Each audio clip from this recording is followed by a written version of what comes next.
যখন আপনি অনুভব করবেন যে নিজের অবস্থান থেকে বিচ্যুত হচ্ছেন, তখন মনে রাখবেন যে ভগবান আপনাকে তুলে ধরার জন্য সব সময় পাশে আছেন।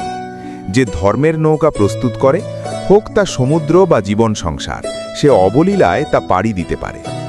সময় কখনোই মানুষের দিক থেকে চলে না, বরং মানুষকে সময়ের সাথে তাল মিলিয়ে চলতে হয়।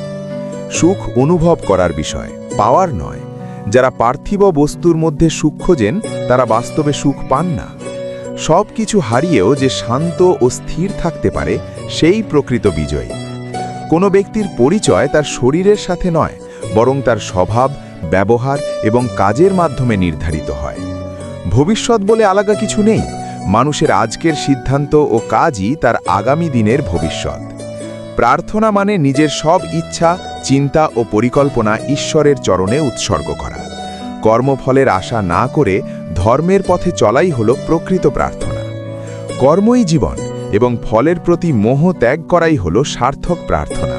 আমার ভিডিওগুলি আপনাদের যদি ভালো লাগে, অবশ্যই সাবস্ক্রাইব করবেন এবং কমেন্টে জয় শ্রীকৃষ্ণ লিখতে ভুলবেন না।